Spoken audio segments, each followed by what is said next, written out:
Moi, j'ai une question. Il y a une expérience que j'ai vécue. Il n'y a pas longtemps, un dévancier m'a demandé une bougie d'hôtel. Et moi, je lui ai dit non, je ne vais pas te donner une bougie d'hôtel. Est-ce que tu as une révélation?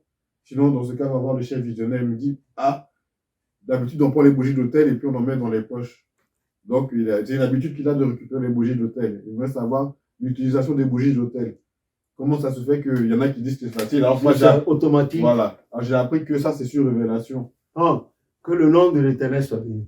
C'est bien que tu sois revenu là-dessus. Écoutez bien. Voilà des choses qui me donnent le tournis, qui m'attristent. La manière dont je vous ai parlé de l'eau de l'oratoire, ce que vous appelez par vie, l'étoile miraculeuse, c'est de cette même manière que je vous parle de bougies d'hôtel. Voilà un aspect. On va aller plus loin. Il y a même plus grave encore. La bougie d'hôtel, quand nous on était plus petits, plus jeunes, non, c'était sur révélation. C'était sur révélation que le responsable paroissial tendait un bout de bougie d'hôtel à quelqu'un. Et pour lui tendre ce bout de bougie d'hôtel, il avait encore à prier là-dessus. L'individu se mettait à genoux, priait. Et pour lui donner ce bout de bougie, tandis qu'il est en train de recevoir la bougie, au même moment, il tend une bougie complète. Vous voyez, c'est quelqu'un qui a donné la bougie, on a allumé, ou bien c'est pour la paroisse. C'est-à-dire, le chargé de paroisse est en train de lui tendre la bougie après avoir prié pour lui, et lui aussi, au même moment, c'est comme merci, disons-nous, c'est simultané. Pendant qu'il tend sa bougie au responsable paroissial, au même moment, le responsable paroissial prend sa bougie d'une main, la bougie du frère, de la sœur, de la maman, d'une main, et de l'autre, il donne la bougie d'hôtel. Ouais, c'est un échange. C'était beau à voir. C'était des petits détails et qui avaient galvanisé mon attention. La preuve, quand tu as dit ça, tu vois, mon cœur s'est réjoui que tu aies fait cette remarque-là. Aujourd'hui, non. Comme le devancier en question t'a dit, elle dit non. Même les femmes, elles prennent ça en quantité. Elles prennent, et les hommes aussi, ils prennent ça les dimanches là, et ils sont pressés de prendre la bougie d'hôtel. Ils prennent ça en quantité, ils mettent dans les poches sont gonflées, on dirait que les poches sont en grossesse, etc. Non! C'était, bon, maintenant c'est devenu une habitude, au point que même des gens qui ne sont pas de l'église là, ils viennent, ils demandent, et ils ne donnent rien en retour. C'est pas bon. Voilà. C'était révélé. Et pourquoi la bougie d'hôtel? C'est tout simplement tout le culte qui a été fait là-dessus.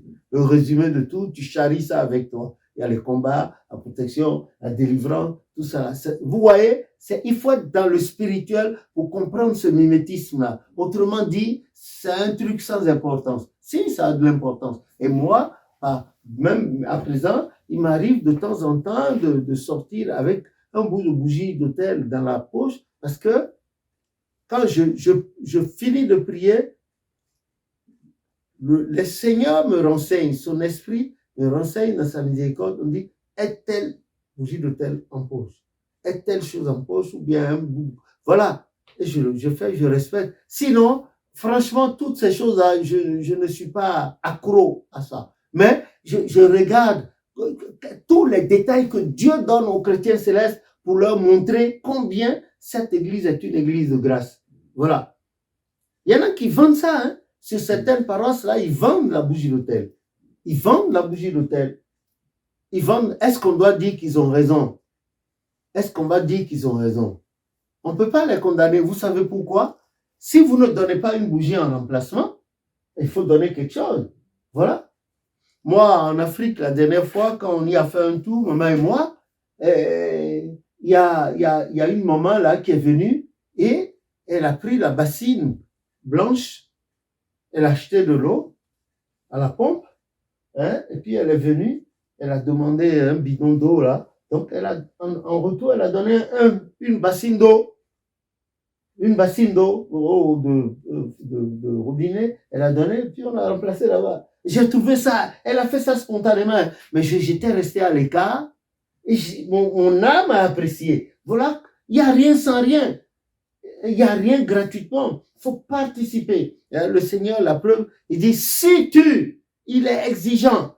Il dit, si tu Si le si là est accompli, tu l'accomplis, allez, la suite, il te donne. Voilà. On en veut pour exemple que Deutéronome 28. Hein? Si tu obéis à la loi et observes les commandements que je te prescris aujourd'hui, je te donnerai la supériorité sur toutes les nations de la terre. Et moi, dans mon petit coin, quand je lis ça, en lisant ça dans mon cœur, je dis au Seigneur, donne-moi la supériorité sur mon mauvais côté, mon mauvais caractère. C'est comme ça que j'ajoute dans mon cœur, parce que j'en ai. Et je dis, tu me donnes la supériorité sur les nations de la terre et tu me donnes la supériorité sur moi-même, mes défauts. Voilà. Comment je prie? C'est ça. Oui, tu as bien fait de lui dire, mais il veut aller voir, on dit, regardez mon celui-là, il est venu à l'église quand? Oh, nous ne sommes pas dans la théorie de l'ancienneté. La théorie de l'ancienneté n'a aucune valeur. Elle n'a de valeur que si sur le terrain, tu prouves que tu as un exemple. Tu gagnes des gens, des âmes à Dieu par ton comportement. La manière de te comporter, les gens te regardent. Ce n'est pas hypocrite, c'est pas fin. Hein? Tu sers l'Éternel avec abnégation et humilité. Les gens vont te regarder, vont admirer ce côté-là de toi. Eux aussi, ils vont apprendre à se corriger, C'est cela. Voilà.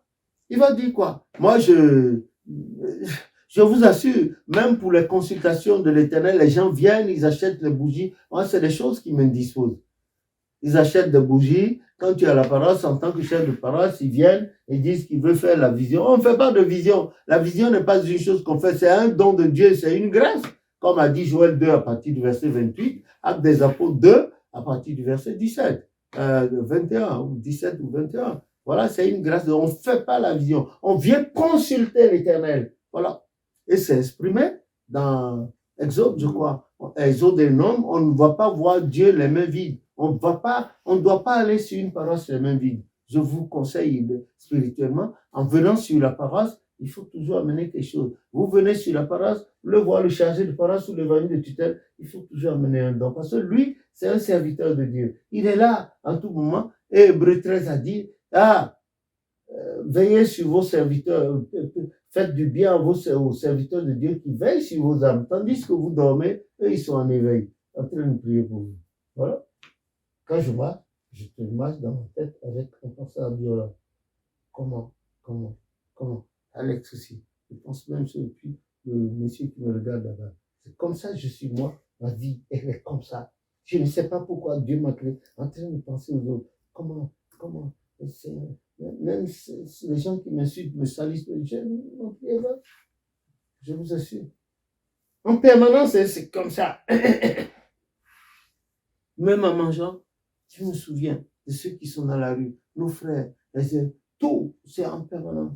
Quand c'est trop pour moi, voir mes larmes couler.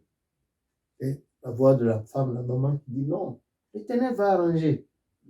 Voilà, c'est comme ça, il faut l'appeler. Je ne sais pas pourquoi l'Éternel m'a fait ainsi. Je ne sais pas.